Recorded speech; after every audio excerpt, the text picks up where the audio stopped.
Rally. Our commentator is Ian DeFoss. In the 24 years of its existence, the Star Lesotho Sun Roof of Africa Rally has earned a reputation as one of the toughest off-road events in the world. Each year, intrepid drivers, navigators and riders trek to Lesotho to challenge mountain trails, rain or snow, intense heat or bitter cold, and thick mud or choking dust. It's madness in the mountains, but each year competitors from South Africa and overseas come back for more. This year we're going to just play our cards right. Stay with the pace, not try and run in front. If we do run in front, we'll just stay in front sufficiently to make sure that we win it in the end. With the vehicle as it is now, as we've said so many times, I think our chances are exceptionally good. And with the weather being as it is, and the car is set up more for dry weather conditions, even although it's a 4x4, I think we're going to have a tremendous run.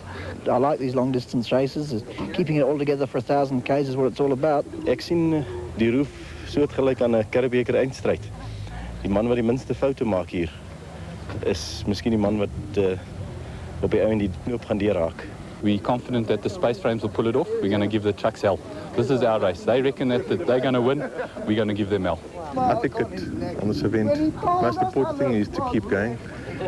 Not the first or second day that important. The third day is the decider, as we saw last year.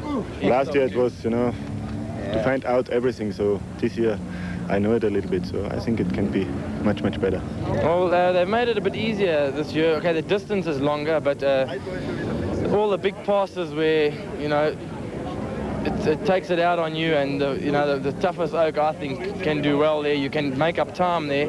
They've taken that all out, and they made the race a lot easier. They're trying to get more finishes, so it's going to be a close racing because there's not much skill involved. It's just going to be, I think, very fast. Yeah, we learned to ride the wet a little better, but with this dry weather, it definitely favour us. I think if it gets hot tomorrow, they're going to battle because they've just come from Europe, and the temperatures are a lot cooler. The German guys, I don't think we have to worry about. It's hot enough. I think they're just going to melt in the heat, if you ask me. Cars, competitors and crowds made for a colourful scenario as the traditional round the houses events for the various classes of vehicles got underway. In both the four-wheel and two-wheel categories, the round the houses races are split into classes because of the huge overall entry.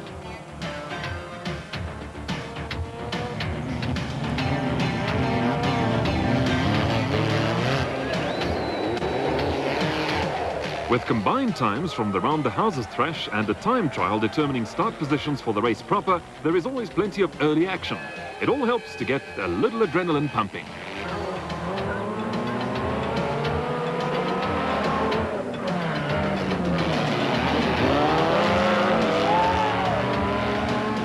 The start of the Round the Houses event for the motorcycles resembled a motorized charge of the Light Brigade. This year's bike entry included 14 riders from overseas countries, led by Austrian Heinz Kindergartner, who is a former world motocross champion.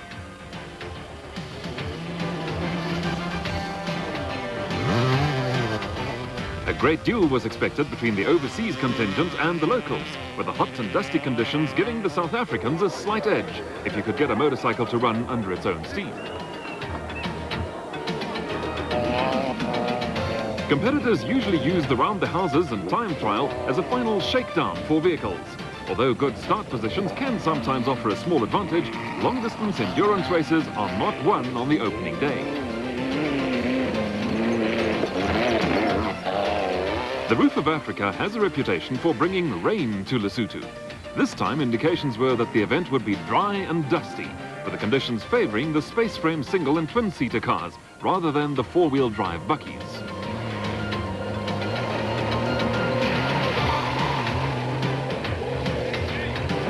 As with any form of motorsport, the more competitive machinery is highly sophisticated.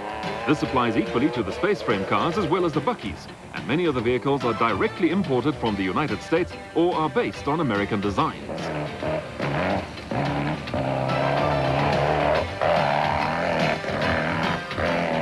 Some local inhabitants set a slower pace, but the turbocharged Toyota of Philip Malone and Richard Leek claimed pole position.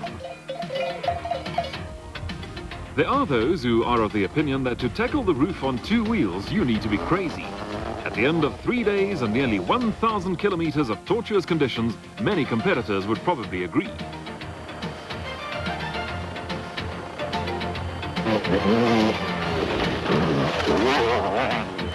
Men and machinery take a tremendous battering. Road surfaces continuously change, and the highly unpredictable Lesotho weather always provides for an unknown factor.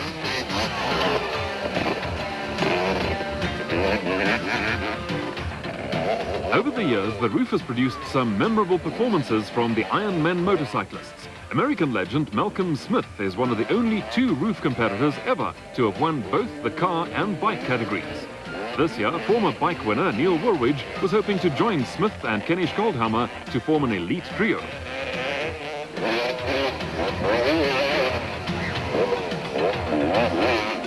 The way the bikers tackled the 62-kilometer time trial, you would have thought the roof was a sprint event. Keeping the throttle wide open is the only tactic the bikers followed. When the organisers released the combined round the houses and time trial results, it was no surprise to see South African ace Jeremy Davies qualifying first. Heinz Kindergartner was the first of the 3 overseas riders to make it into the top 10. A typical Lesotho sunrise greeted the bike competitors early the following morning for the start of the first racing section. Last year's joint winner, Jeremy Davies, led away the field, and ahead of them lay 491 kilometers of tough racing over varying terrain. It was going to be a tough day.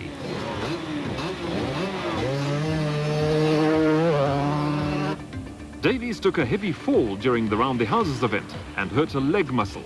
Despite the handicap, the powerful young South African was soon into his stride.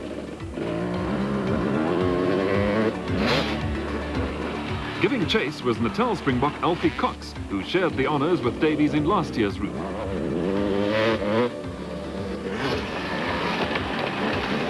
Austrian Heinz Kindergartner was also going well in the early stages and was leading the overseas contingent. Local hopes were pinned squarely on Lesotho-based Patrick Andrews on the works Winston Yamaha competing in the 250 class. A top 5 finish last year and local knowledge helped elevate Andrews to being among the pre-race favourites. Italian Fabio Fasola had Andrews in his sights, but in turn was being chased hard by the ultra-consistent Errol Dalton on the Bird Paradise Kawasaki.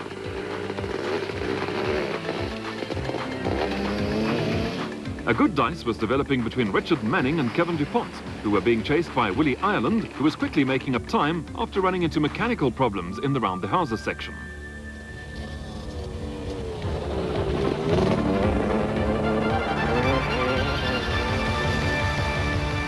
In the four-wheel category, Klaus Degener and Jeff Bell had moved into an early lead in the Duckham's Chenoweth. Conditions were hot and dusty, playing into the hands of the space frame crews.